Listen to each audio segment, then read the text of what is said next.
Well दोस्तों, Netflix की Indian web series typewriter आ चुकी है और इसका जो एंड है वो काफ़ी कंफ्यूजिंग है, कई लोगों के सामने कई सारे सवाल छोड़ देता है। तो अगर आप भी उन लोगों में से जिन्हें उन सवालों के जवाब जानने हैं तो ये वीडियो आपके लिए है, क्योंकि आज के इस वीडियो के अंदर हम टाइपराइटर वेब सीरीज के एंड को एक्सप्लेन करेंगे। तो वीडियो को शुरू से लेकर एंड तक जरूर देखिएगा। नमस्कार दोस्तों, चर्चा दुरानी में आप सभी का एक बार फिर से स्वागत है।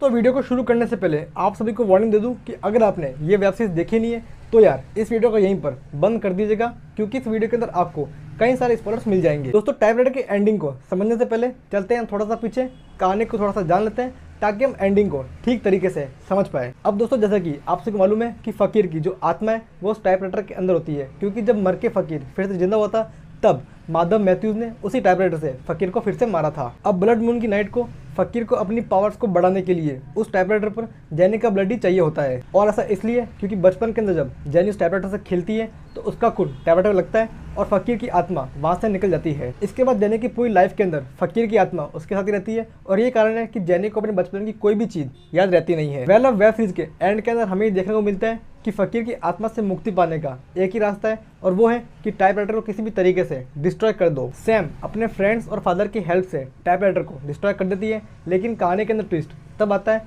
जब फकीर का बेटा अपनी स्वेच्छा से अपनी आत्मा फकीर को दे देता है। इन शॉर्ट, फकीर का बेटा टाइपराइटर पे अपना खून डालता है, जिसके कारण से वो मरता है और फकीर की आत्मा फिर से आ जाती है। तो इस सीन को देखने के बाद मुझे लगा कि डायरेक्टर साहब से यहाँ पर बहुत बड़ी भूल हो चुकी है, क्योंकि यार आई गेस एक दो सीन पहले ये कहते हैं कि जैनी के खून से ही फकीर की आत्मा आ सकती है, क्योंकि जैनी के खून से ही फकीर की आत्मा पहले भी आई थी। तो यार सिंपल सी बात है कि अगर जैनी के खून से ही फकीर की आत्मा आ सकती थी तो फिर उसके बेटे के खून से फकीर की आत्मा आखिर आई कैसे? वेल, आई गेस इस क्वेश्चन का जवाब तो डायरेक्टर साहब भी दे पाएंगे। वेल दोस्तों, इस बात से मौन करते हैं और देखते हैं कि उसके बाद क्या हुआ था। वेल दोस्तों, इसके बाद हमें देखने को मिलता है कि जैनी का हस्बैंड मुंबई से आ चुका है। उसके कपड़ों में खून से लदी हुई एक शर्ट होती है। अब ये खून शायद उस औरत का हो सकता है जो उससे 25 करोड़ मांगी होती है, या फिर उसके हस्बैंड का। वेल दोस्तों, आई गेस उसके हस्बैंड ने उस लेडी का मर्डर ही किया होगा। इसके पीछे कारण ये है कि अगर वो उसके हस्बैंड को भी मार देता तब भी उसकी जो वाइफ है वो पैसे मांगती, उससे ब्लैकमेल करती, तो आई गेस इसी कारण से उसने उस लेडी को ही मार दिया होगा। वेल दोस्तों, सीरीज के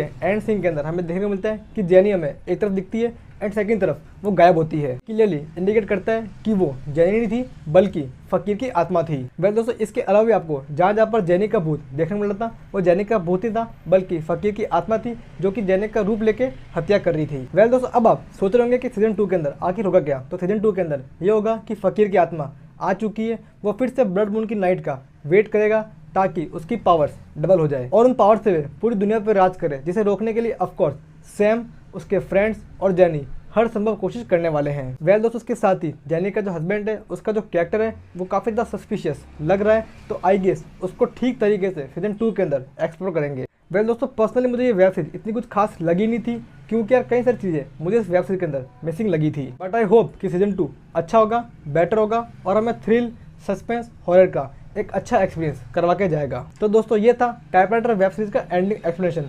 अगर आपके मन के अंदर अभी भी कोई सवाल हो तो यार कमेंट कीजिएगा, मुझसे पूछिएगा। तो दोस्तों, उम्मीद करता हूँ कि आपको ये वीडियो अच्छा लगा होगा। तो यार इसे लाइक कीजिए, शेयर कीजिए, चैनल को सब्सक्राइब कीजिए, साथ ही बेल आइकन में क्लिक कीजिए। साथ ही दोस्तों, अगर आपने ये वेब सीरीज देख ली तो आपको ये वेब सीरीज कैसी लगी वो मुझे कमेंट्स में जरूर बताइएगा। तो दोस्तों, फिलहाल के इस वीडियो में इतना ही, फिर मिलेंगे किसी के साथ। टिल देन, गुड बाय, खम्मा गणी, हैव अ गुड डे।